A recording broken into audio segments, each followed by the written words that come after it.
രാഹുൽ ഒരു മിനിറ്റ്. മൃദുല ദേവി, ശരിക്കുള്ള പരാതികൾ അപ്പുറത്തേക്ക് ചില വ്യാജ പരാതികൾ വരുമ്പോൾ ശരിക്ക് കഷ്ടപ്പെടുന്ന, ശരിക്ക് പോരാട്ടം നടത്തുന്ന സ്ത്രീകളെല്ലാം നാണം കെടുന്ന രീതിയിലേക്ക് കാര്യങ്ങൾ പോകുന്നു. അതിലൊരു ബാലൻസ് വേണമെന്നാണ് രാഹുൽ പറയുന്നത്. അത് അംഗീകരിക്കാൻ പറ്റുന്നുണ്ടോ? അത് അംഗീകരിക്കേണ്ടതല്ലേ? കേൾക്കാമല്ലോ അല്ലേ? കേൾക്കാം മൃദുല.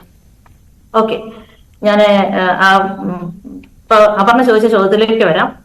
അതിന് മുമ്പ് രാഹുൽ ഈശ്വർ പറഞ്ഞ ഒരു പോയിന്റ് ഒരു കാര്യം, അത് രാഹുൽ ഈശ്വർ പറഞ്ഞപ്പോ ആളുടെ പേര് പറഞ്ഞില്ലായിരുന്നു.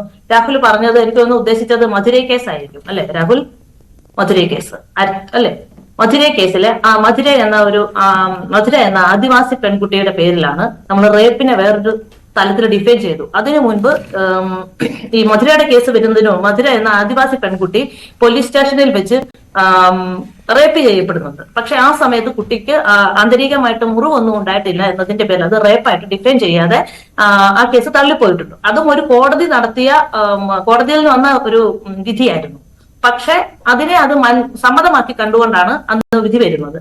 പക്ഷെ അതല്ല കസ്റ്റോഡിയൽ റേപ്പ് എന്ന് പറഞ്ഞുകൊണ്ട് തന്നെ അതിനകത്ത് എനിക്ക് തോന്നുന്നു ഇന്ത്യയിൽ തന്നെ വലിയ പ്രക്ഷോഭം ഉണ്ടാകുകയും പിന്നീട് അത് ലോകം ഏറ്റെടുക്കുകയും ചെയ്തിട്ടാണ് ഇന്ന് ഞാൻ അടക്കമുള്ള, അപർണ അടക്കമുള്ള, രാഹുലിന്റെ കുടുംബത്തിലുള്ളവർ, ധന്യയുടെ കുടുംബത്തിലുള്ളവർ, നമ്മളെല്ലാവരും അടക്കമുള്ള സ്ത്രീകൾ ഇന്ന് കിട്ടുന്ന ഓരോ നീതിയും ഒരു ആദിവാസി പെൺകുട്ടിയോട് കടപ്പെട്ടിരിക്കുക തന്നെ ചെയ്യുന്നുണ്ട്. കസ്റ്റോഡിയൽ റേപ്പ് മാത്രമല്ല, അന്ന് എല്ലാ തരത്തിലുള്ള റേപ്പുകളും ഡിഫൈൻ ചെയ്യപ്പെട്ടിട്ടുണ്ട്. അപ്പോ അതുകൊണ്ട് ഞാൻ പറയുന്ന ഹൈക്കോടതിയോ അല്ലെങ്കിൽ ഡിസ്ട്രിക്ട് കോടതി, ഇങ്ങനെ പല കോടതിയിലും ഒരു തീർപ്പ് അതൊരു അന്തിമ തീർപ്പായിട്ട് ഞാൻ കരുതുന്നില്ല. നമുക്ക് പിന്നെയും തലങ്ങളുണ്ട്, പിന്നെയും തലങ്ങളിലേക്ക് നമുക്ക് പോകാം. പലപ്പോഴും ഇതൊക്കെ നിയന്ത്രിക്കപ്പെടുന്നത് അല്ലെങ്കിൽ ഇതൊക്കെ നിർണ്ണയിക്കപ്പെടുന്നത് ഇതിന്റെ എവിഡൻസ് എത്തരത്തിലാണ് വരുന്നതെന്നും ആ എവിഡൻസിന്റെ ഭാഗമായിട്ടുമൊക്കെയാണ് ഇത് വലിയ തലപ്പത്തേക്ക് പോകുന്നത്. അപ്പൊ വൾണറബിൾ ആയിട്ടുള്ള മനുഷ്യർ, അത് ആണാകട്ടെ പെണ്ണാകട്ടെ ക്യൂർ ആകട്ടെ, വൾണറബിൾ ആയിട്ടുള്ള സമൂഹങ്ങൾക്ക് വേണ്ടി അവർക്ക് ഒരു സൊല്യൂഷൻ എന്ന് പറയുന്നത് എപ്പോഴും കോടതി തന്നെയാണ്.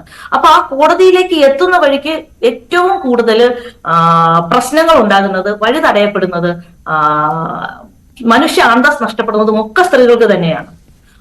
തീർച്ചയായിട്ടും ഞാൻ ഒരിക്കലും പുരുഷന്മാർക്കോ എതിരല്ല. ഏതൊരു കേസ് വരുമ്പോഴും ഞാൻ ജസ്റ്റിസിന്റെ കൂടെയാണ് നിൽക്കുന്നത്. ഏതൊരു കേസ് വരുമ്പോഴും നമ്മുടെ കോടതി ജസ്റ്റിസ്, നീതിയുടെ കോമൺ ബാലൻസ് ആർക്കാണോ കിട്ടുന്നത് അവരിലോട്ടാണ് എന്റെ മനസ്സ് പോകുന്നത്. ചിലപ്പം ആണാകാം, പെണ്ണാകാം, പുരുഷൻ ക്യൂർ ആകാം, അത് ആരുമാകട്ടെ ജസ്റ്റിസ് നടപ്പിലാക്കുക എന്നുള്ളതാണ് നമ്മളെല്ലാവരും. ഇപ്പൊ രാഹുൽ ആയാലും, ധന്യ ആയാലും, അപർണ ആയാലും, ഞാനായാലും, അജിത് കുമാർ ആയാലും, നമ്മളെല്ലാവരും അത്തരത്തിലുള്ളൊരു മനുഷ്യത്വം ഉള്ളവരാണ് ആകേണ്ടതുണ്ട്. അതാണ് നമ്മൾ സമൂഹത്തിന് കൊടുക്കേണ്ടത് എന്ന് വെച്ചുകൊണ്ട് ആരുടെയും ഒരു പ്രാമാണിത്വത്തെയും അംഗീകരിച്ചു കൊടുക്കേണ്ട കാര്യമില്ല. ഞാൻ ഒന്ന് രണ്ട് പോയിന്റ്സ് ഞാൻ എടുത്തെടുത്ത് ഓരോന്ന് ഞാൻ പറയുന്നു. ഇപ്പൊ പ്രധാനമായിട്ടും നമുക്ക് തോന്നുന്ന ഒരു കാര്യം, 2012 ഹോട്ടൽ അവിടെ ഇല്ലായിരുന്നു, 2016 ഹോട്ടൽ ഉണ്ടായത്. ശരിയാണ്. ഇത്തരം വാർത്തകൾ എവിടുന്നാണ് നമുക്ക് ലഭിക്കുന്നത്? ഇന്ന് മാധ്യമങ്ങളാണ് ഇത് കൊടുക്കുന്നത്. നമ്മുടെ മാധ്യമങ്ങളിൽ എത്രത്തോളം വസ്തുനിഷ്ഠമായി ഇത്തരം വാർത്ത ഞാൻ പറയട്ടെ രാഹുൽ, ഞാൻ പറയട്ടെ, വിഷയത്തിലേക്ക് വരട്ടെ. രാഹുലിന്റെ കൈ ചൂണ്ടി വരുമ്പോഴേ എനിക്കൊരു ഇതാണ് രാഹുലിന്റെ ഇടയ്ക്ക് കയറി പറയുമോ എന്നുള്ളത്. ഞാൻ പറയട്ടെ. അപ്പൊ ഈ വാർത്തകൾ നമ്മൾ എടുക്കുമ്പോൾ ഇവിടെ പരമപ്രധാനമായി ഒരു നീതിക്ക് വേണ്ടിയുള്ള ഒരു ശബ്ദം കിടക്കുന്നുണ്ട്. ഏതൊരു കേസിന്റെയും സ്ഥലത്തിനല്ല പ്രയോറിറ്റി, സംഭവത്തിനാണ് പ്രയോറിറ്റി. പക്ഷെ മാധ്യമങ്ങൾ ഇന്നിപ്പം വരുന്ന ഏതൊരു ഓൺലൈൻ ആയിക്കോട്ടെ ഓഫ്ലൈൻ ആയിക്കോട്ടെ ഇവര് പറയുന്നത് 2012 ഹോട്ടൽ, 2016 ഹോട്ടൽ പണിത്, ഇതിനായിരിക്കും പ്രാധാന്യം കൊടുക്കുന്നത്. പക്ഷേ നമ്മുടെ നിയമത്തിനകത്ത് പരിഗണന കൊടുക്കുന്നത് സംഭവത്തിനാണ്.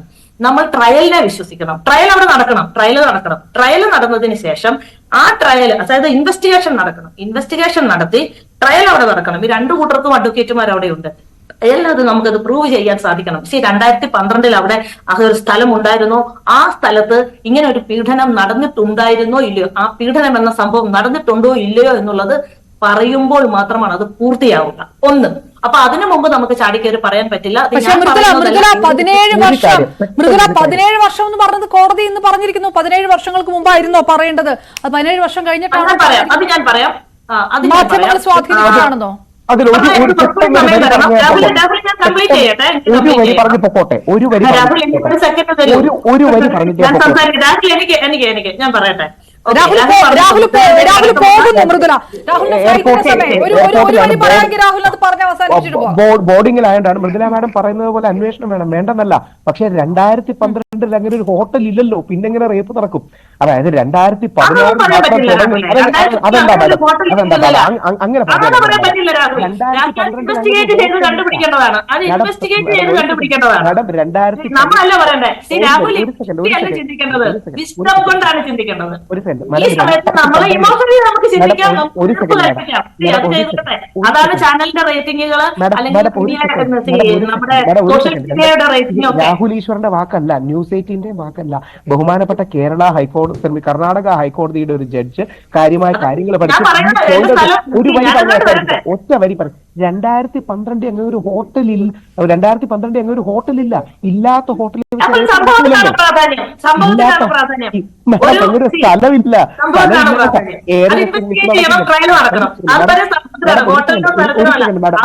ഹോട്ടൽ ഇല്ലായിരുന്നെന്നോ അവിടെ സംഭവം നടന്നിട്ടില്ലായിരുന്നെന്നോ ഇൻവെസ്റ്റിഗേറ്റ് ചെയ്തിട്ടില്ല. സംഭവത്തിനാണ് പ്രാധാന്യം. മാഡം ഒരു സെക്കൻഡ്, എയറിൽ വെച്ച് റേപ്പ് നടക്കില്ലല്ലോ, അതായത് ആകാശത്ത് വെച്ച് റേപ്പ് നടക്കാനുള്ള ഓപ്ഷൻ ഇല്ലല്ലോ. അപ്പൊ അവിടെ യഥാർത്ഥത്തിൽ അങ്ങനെ ഒരു സ്ഥലം എങ്ങനെയാണ് ആലോചിച്ച് നോക്കൂ. മാഡത്തെ പോലുള്ള ഈ വിഷയങ്ങൾ മനുഷ്യവിരുദ്ധമാവും. ഞാനിനിയും പോയാലും അജിത് സാർ അടക്കവും അവരുടെ അടക്കമുള്ളവരും ചോദിക്കണം, ഇല്ലാത്ത ഹോട്ടലിൽ വെച്ച് എങ്ങനെ റേപ്പ് നടക്കും? ഉദാഹരണം നിവിൻ പോളി കേരളത്തിലായിരുന്നു, നിവിൻ പോളി ഡിജിറ്റലി ഈ പെൺകുട്ടിയെ റേപ്പ് ചെയ്യാൻ പറ്റുമോ ദുബായിലിരുന്ന്? ഇത് നമുക്ക് അപ്രായോഗികവും ഇമ്പോസിബിളുമായ കാര്യങ്ങളുടെ പേര് തർക്കിക്കേണ്ടതില്ല. കേരളത്തിൽ ഇരുന്ന നിവിൻ പോളിക്ക് ഇന്റർനെറ്റ് വഴി ആരെയും റേപ്പ് ചെയ്യാൻ കഴിയില്ല. അതായത് 2016 തുടങ്ങിയ ഹോട്ടലിൽ 2012 ഒരാളെ റേപ്പ് ചെയ്യാൻ കഴിയില്ലല്ലോ. അതുകൊണ്ട് സ്ഥലം ഉണ്ടെങ്കിലല്ലേ റേപ്പ് നടക്കുള്ളൂ. എയറിൽ വെച്ച് ആർക്കും അറിയാം, തൃശങ്കു സ്വർഗത്തിൽ പോലെ വെച്ച് ശ്രീ രഞ്ജിത്തിന് ആരെ റേപ്പ് ചെയ്യാൻ പറ്റുള്ളൂ. അപ്പം ഇത്തരം കാര്യങ്ങൾ ചെയ്യുന്നത് മീഡിയക്കാരെ ദുരുപയോഗം ചെയ്യുകയാണ്. മൃദുല മാഡം അടക്കമുള്ള, ധന്യാരാമൻ മാഡം അടക്കമുള്ള നല്ല ആൾക്കാരെ തെറ്റായി ഇൻഫ്ലുവൻസ് ചെയ്ത് ഒരു നെറേറ്റീവ് ഉണ്ടാക്കാൻ വേണ്ടിയാണ് ഇത്തരം വ്യാജ പരാതിക്കാർ വരുന്നത്. അവരെ കൂടെ തെള്ളിക്കളയാനുള്ള ആർജവം നമ്മൾ കാണിച്ചില്ലെങ്കിൽ പറ്റില്ല. ഒറ്റ ഒരു കൂടെ പറഞ്ഞ അവസാനിപ്പിക്കും, എനിക്ക് പോകാൻ സമയമായി.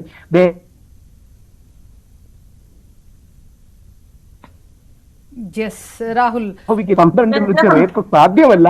കാര്യം അത് മനുഷ്യവിരുദ്ധമാണെന്നല്ല, അത് മനുഷ്യരാൽ അസംഭവമായ ഒരു കാര്യമാണ്. ഇല്ലെങ്കിൽ ടൈം മെഷീൻ വെച്ച് തിരിച്ചുപോയി വല്ലതും ചെയ്യണം. തൽക്കാലം ടൈം മെഷീൻ കണ്ടുപിടിക്കാത്തത് കൊണ്ട് അത്തരം കാര്യങ്ങൾ പോസിബിൾ അല്ലെന്ന് മാത്രം. ഞാൻ കണ്ടിന്യൂ ചെയ്യട്ടെ. മൃദുല പറയൂ. രാഹുലിന്റെ സമയം പോകാനുള്ള സമയം, അതുകൊണ്ടാണ്. അപ്പോ ഇനി ഇതിനകത്ത് മറ്റൊന്ന്, ഇപ്പോഴും ഞാൻ പറഞ്ഞു രാഹുൽ റേപ്പ് നടന്നിട്ടുണ്ടോ ഇല്ലയോ എന്ന് സ്ഥാപിക്കാനാണ് ശ്രമിച്ചത്. ഞാൻ അതിനെപ്പറ്റി അല്ല സംസാരിക്കുന്നത്. ഞാൻ ജസ്റ്റിസ് ഏത് തരത്തിലാണ് ഫിൽട്ടർ ചെയ്ത് അർഹതപ്പെട്ട മനുഷ്യർക്ക്, ആ അർഹതപ്പെട്ട മനുഷ്യരാണാകാം, പെണ്ണാകാം, ക്യൂർ ആകാം, അവരിൽ എത്തേണ്ടത് എന്നുള്ള കാര്യമാണ് ഞാൻ പറഞ്ഞത്. റേപ്പ് കേസുകളിൽ എപ്പോഴും നമ്മൾ പരിഗണിക്കുന്നത് ഈ പറഞ്ഞ സ്ഥലത്തെ പറ്റിയോ ഒന്നുമില്ല, സംഭവത്തിനാണ് പ്രാഥമിക പരിഗണന കൊടുക്കേണ്ടത്. അത് ഇൻവെസ്റ്റിഗേറ്റ് ചെയ്ത് ട്രയലിൽ വന്നു കഴിഞ്ഞിട്ടാണ് നമുക്ക് അതിനകത്തൊരു തീർപ്പ് പറയാൻ പറ്റുന്നുള്ളൂ. ഇനി മറ്റൊന്ന്, ഇപ്പൊ അപർണ എടുത്ത് എന്നോട് ചോദിച്ച, രണ്ടാമത് ഒരിക്കൽ കൂടി എടുത്ത് ചോദിച്ചത് സമയത്തെ പറ്റി, ഒരു കാലയളവിനെ പറ്റി പറഞ്ഞിട്ടുണ്ട്. സുപ്രീം കോടതിയിൽ നിന്ന് തന്നെ അത്തരത്തിലുള്ള ഒരു ഉത്തരവ് നമുക്ക് വന്നിട്ടുണ്ട്. നമ്മൾ ഈ പറഞ്ഞ പീഡനത്തിന് ഇരയായിട്ടുള്ള വ്യക്തികളോട് സമയത്തെ പറ്റി അവരെന്തുകൊണ്ട് ഇപ്പൊ പറഞ്ഞില്ല എന്നൊരു ചോദ്യം ഉന്നയിക്കരുതെന്ന് പറഞ്ഞിട്ടുള്ളതാണ്. കാരണം അതൊക്കെ എന്ന് പറഞ്ഞാൽ പുതിയ കാലഘട്ടത്തിൽ സ്ത്രീകൾ രംഗത്തോട്ട് ശക്തമായിട്ട് കടന്നു വരുന്നുകൊണ്ട് കഴിഞ്ഞപ്പോൾ നമ്മുടെ നിയമത്തിനകത്തൊക്കെ ഒരുപാട് മാറ്റങ്ങൾ ഉണ്ടാകുന്നുണ്ട്. ഓക്കെ, അത് പിന്നെ വേറൊന്ന്, എനിക്ക് എന്റെ ഒരു സുഹൃത്ത് 10-14 വർഷത്തിന് ശേഷം അവളുടെ മാമനിൽ നിന്നുണ്ടായ അനുഭവം അവൾ തുറന്നു പറഞ്ഞിട്ടുണ്ട്. പിന്നീട് അതിന് കാരണം അവൾ കാത്തിരുന്നത് അവളുടെ അമ്മ ഒരു ക്യാൻസർ രോഗിയായിരുന്നു. അപ്പൊ അവൾക്ക് അത് പെട്ടെന്ന് വീട്ടിൽ അത് പറയിക്കാനോ, അതാണ് അമ്മ മനസ്സമാധാനത്തോടെ മരിച്ചു പോകട്ടെ എന്ന് അതിനുശേഷം ആണ് അവൾക്ക് തീർക്കാനുള്ള റെസ്പോൺസിബിലിറ്റി, സഹോദരങ്ങളോട് തീർക്കാനുള്ളത് തീർത്തും കഴിഞ്ഞിട്ടാണ് ഈ സമയത്തിട്ട് രംഗത്ത് വന്നത്. അത് ആദ്യകാലത്ത് ഇതൊന്നും ഒരു സ്വീകാര്യമായ കാര്യങ്ങൾ എന്തുകൊണ്ട് അപ്പ പറഞ്ഞില്ല. ഇപ്പൊ ഞാൻ പറയുവാണ്, എനിക്കിപ്പോ ഞാനിവിടെ മഹാരാഷ്ട്രയിലാണ്. എനിക്ക് പെട്ടെന്നൊരു ഇതുണ്ട് എനിക്ക് അങ്ങനെ വന്നു കഴിഞ്ഞാൽ ഞാൻ ചിലപ്പോൾ എനിക്ക് നാളത്തെ അന്നത്തിന് വേണ്ടി എനിക്ക് പണി എടുക്കണമായിരിക്കും. ഞാൻ ചിലപ്പോൾ പറഞ്ഞില്ലായിരിക്കും. കാര്യം ഇപ്പോഴും റേപ്പിനിരയായിട്ടുള്ള ഒരു സ്ത്രീയെയൊന്നും ഈ വിക്ടോറിയൻ സദാചാരക്കാർ കൊണ്ട് നടക്കത്തില്ല. അവരെ ആദ്യമേ തള്ളിക്കളയും.